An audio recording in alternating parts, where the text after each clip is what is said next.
नमस्कार। आज हमारे साथ बैठे हैं भारतीय जनता पार्टी के महाराष्ट्र प्रदेश के प्रवक्ता श्रीमान शैलेश पांडे जी। कई मुद्दे हैं आज बात करने के लिए। सैन प्रीतोदा का मुद्दा है, अत्यधिक मुस्लिम समाज की बढ़ती हुई आबादी का मुद्दा है और तमाम मुद्दे। मोदी जी तीसरी बार कैसे प्रधानमंत्री बनेंगे और क्यों बनेंगे, इन सब विषयों पर मैं बात करूंगा। पहला सवाल शैलेश जी कि कांग्रेस के ओवरसीज मामलों के अध्यक्ष रहे सैन प्रीतोदा, उन्होंने कहा नस्ल भेदी, वहाँ के लोग ऐसे दिखते हैं, वहाँ के लोग ऐसे दिखते हैं। आपकी पार्टी और आपकी इस पर क्या राय है?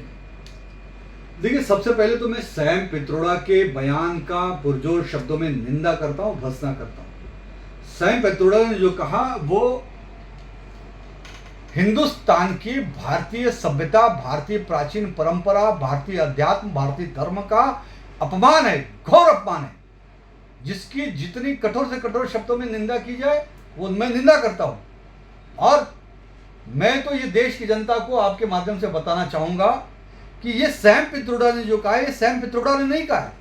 ये विचार कांग्रेस पार्टी का है और कांग्रेस पार्टी के राहुल गांधी का है। बताइए मुझे, देश के पूर्वांचल भाग के लोगों को चीनी जैसा बताना, देश के पश्चिमांचल के लोगों को अरबी जैसा बताना, उत्तरी भाग के लोगों को अंग्रेज जैसा बताना, दक्षिण भाग के लोगों को अफ्रीकी जैसा बताना, ये एक तरह से हिंदुस्तान के जो प्राचीनतम सभ्यता में है उसका अपमान है। मुझे बताइए, क्या हम लोग, मैं उत्तर प्रदेश से हूं, जो लोग दक्षिण भारत से हैं, जो लोग पूर्वी भारत से, ये क्या अफ्रीकी हैं? ये क्या चीनी हैं? ये क्या अरबी हैं? अरे, आप चीनी, अरबी, अफ्रीकी कह के अपने देश के सभ्यता का अपमान कर रहे हैं। आज पूरी दुनिया कहती है, हमारे धम भी स्वाभिमान के साथ कहते हैं, रोम, यूनान, मिस्र मिट गए जहां से। कुछ हस्ती, कुछ बात है कि हस्ती मिटती नहीं हमारी ये सनातन परंपरा, सनातन सभ्यता। आज करोड़ों साल से हम लोग यहाँ पर, हमारी परंपरा, हमारी सभ्यता चल रही है। अंग्रेजों के द्वारा ढूंढा गया मोहनजोदड़ो, जो कि ऑफिशियल हिस्ट्री के हिसाब से दुनिया के सभ्यताओं में सबसे प्राचीन सभ्यता है हमारी। और उससे भी प्राचीन सभ्यता है हमारी वेद काल की सभ्यता। उसके भी पहले काल की सभ्यता है प्रभु श्री रामचंद्र जी के काल की सभ्यता, रामायण काल की सभ्यता, महाभारत काल की सभ्यता। और इतनी प्राचीनतम सभ्यता का अपमान करना कि हम लोग उनके जैसे। अरे, भारतीय सनातन पताका पूरे देश में आज लहरा रही है। आज आपने सनातन पताका का, सभ्यता का, संस्कृति का, गौरव का, इतिहास का अपमान किया है कांग्रेस पार्टी ने। देश की जनता मिट्टी में मिला देगी कांग्रेस को इस बयान के बाद, देख लीजिएगा। नहीं, शैलेश जी, अभी गृह मंत्रालय की रिपोर्ट आई है कि मुस्लिम कम्युनिटी की आबादी इन पिछले वर्षों में अत्यधिक बढ़ी है और हिंदू आबादी घटी है। इस पर आपके पार्टी का क्या राय है और आपकी पर्सनल क्या राय है? देखिए, ये जो सर्वे आया है, ये सर्वे बड़ा ही चिंताजनक है, बड़ा ही भयावह है कि देश में 8% से ज्यादा, 8.5% से ज्यादा हिंदुओं की आबादी घटी और 43% से ज्यादा मुस्लिमों की आबादी बढ़ी है। ये बड़ा ही भयावह चित्र है, बड़ा ही गंभीर विषय है।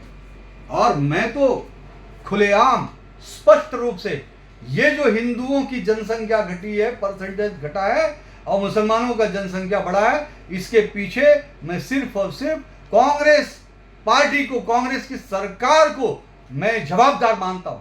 क्योंकि आजादी के बाद से लेकर 65 साल तक कांग्रेस पार्टी ने राज किया इस देश पर, और कांग्रेस पार्टी के अल्पसंख्यक मुसलमान तुष्टीकरण की नीति के कारण यह मुसलमानों की जनसंख्या इतनी हवा में बढ़ी है और बहुसंख्यक हिंदुओं की जनसंख्या घटी है।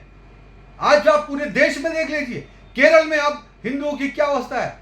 कश्मीर में हिंदू माइनॉरिटी में है, केरल में माइनॉरिटी है, पश्चिम बंगाल में माइनॉरिटी की तरफ जा रहा है। आज देश के अनेक राज्यों में हिंदू माइनॉरिटी में जा रहा है, लेकिन फिर भी तुष्टीकरण की नीति के लिए इनको अभी भी माइनॉरिटी का दर्जा दिया गया है। मैं देश की जनता को यह बताना चाहूंगा कि जब इस 1947 में देश का बंटवारा कांग्रेस के द्वारा कराया गया, अब पंडित जवाहरलाल नेहरू यहां प्रधानमंत्री बने, जिन्ना पाकिस्तान के प्रधानमंत्री बने। दो नेताओं के लिए यह देश को बांटा गया, कांग्रेस पार्टी ने बांटा तो किस आधार पे बांटा गया था? जिन्ना ने क्या मांगा था? मुसलमानों के लिए पाकिस्तान मांगा था, तो बचा हुआ हिस्सा किसका होता है? अरे बचा हुआ हिस्सा अगर धर्म के आधार पर देश का बंटवारा हुआ, मुसलमानों के लिए पाकिस्तान बना, तो बचा हुआ जो हिस्सा था वो भारत हिंदुस्तान, वो तो हिंदुओं का होना चाहिए था ना, वो हिंदू राष्ट्र होना चाहिए था ना, और हिंदू राष्ट्र है ना वो। फिर हिंदू राष्ट्र के अंदर मुसलमानों की आबादी कैसे बढ़ गई? 43%। हिंदुओं की जनसंख्या कम हो गई। आज जिस पाकिस्तान के अंदर कभी 25% हिंदू थे, आज वहां पे 3% हिंदू बच गए। अफगानिस्तान से हिंदू और सिख गायब हो गए, मार दिए गए, कत्लेआम कर दिए गए, उनके मंदिर तोड़ दिए, उनके मां बहन बेटियों के साथ अत्याचार हुआ, उनको भगा दिया गया वहां से। आज हिंदुस्तान में हिंदू सुरक्षित नहीं है। इसके बाद भी अगर देश का हिंदू समाज चेता नहीं तो आने वाली स्थिति बड़ी भयावह है, बड़ी ही खतरनाक है, बड़ा ही चिंताजनक विषय है ये। और देश की जनता ये माफ नहीं करेगी कांग्रेस के इस पाप को। शैलेश जी, आबादी घटना बढ़ना ये सारे सरकार के बस में नहीं है, लोगों के बस में है। गृह मंत्रालय की रिपोर्ट जो है उस पर सबकी चर्चाएं अलग अलग नहीं, मैं आप बोल रहे हैं पब्लिक हाथ में, मैं आपकी बात से सहमत नहीं। क्यों नहीं कांग्रेस पार्टी ने 65 सालों में समान नागरिक कायदा लगाया? समान नागरिक कानून लगाया होता तो जिस तरह से आबादी मुसलमानों की बढ़ी है ना बढ़ती।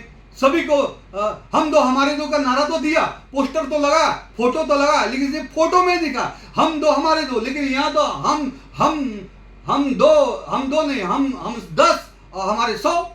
इस नीति पे ये जनसंख्या बढ़ा तो इसके तो भाई मैं खिलाफ हूं। और समान नागरिक कानून जो इस देश में अब लागू करने की आवश्यकता है, देश की जनता की ये मांग है। समान नागरिक अधिकार कानून अब लगना ही चाहिए, तो ही हिंदू बहुसंख्यक इस देश का सुरक्षित रहेगा। और देखिए कांग्रेस का नंगा नाच सीएए लाए।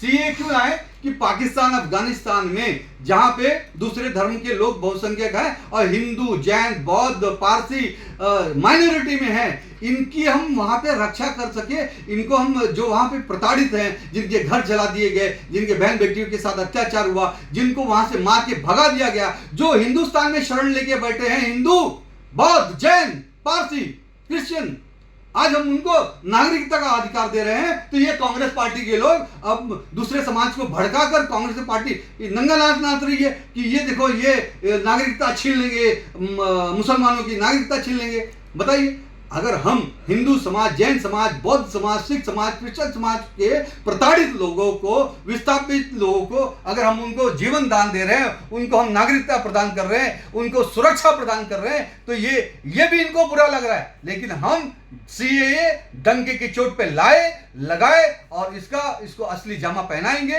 हम हिंदुओं को, जैनों को, बौद्धों को, पारसियों को, माइनॉरिटीज को, जिनके साथ अन्याय अत्याचार हुआ, उनको पूरी सुरक्षा देंगे। शैलेश जी, मोदी जी की सरकार यदि बनती है तो क्या आप लोग यूनियन सिविल कोड लाते हैं? बिल्कुल बिल्कुल। देखिए, देश के यशस्वी प्रधानमंत्री आदरणीय नरेंद्र मोदी जी ने यह कहा है कि ये 10 सालों में जो उन्होंने विकास के काम किया है और धारा 370 हटाने जैसे जो प्रखर और कठोर निर्णय लिया है, देश के हित में निर्णय लिया है, ऐसे निर्णय आने वाले समय में लगा है। सीए लगाया देश के अंदर उनको माइनॉरिटीज को रक्षा करने के लिए, और उसी तरह से अब देश की जनता की यह मांग है और देश की यह जरूरत है कि देश के अंदर यूनिफॉर्म सिविल कोड लगाया जाए, और हमारी सरकार इसके लिए कटिबद्ध है। और जिसकी शुरुआत हमने उत्तराखंड राज्य से शुरू कर दिया है, गोवा से शुरू कर दिया है। अब आने वाले समय में पूरे देश के नागरिकों को, बहुसंख्यकों को सुरक्षित करने के लिए, देश को एक समता मूलक समाज का निर्माण करने के लिए और समग्र विकास करने के लिए देश को 2047 तक विश्व गुरु बनाने, विकसित भारत बनाने के लिए यूनिफॉर्म सिविल कोड अब इस देश के अंदर लगना अति आवश्यक है। नरेंद्र मोदी जी क्या यह तीसरी बार आ रहे हैं?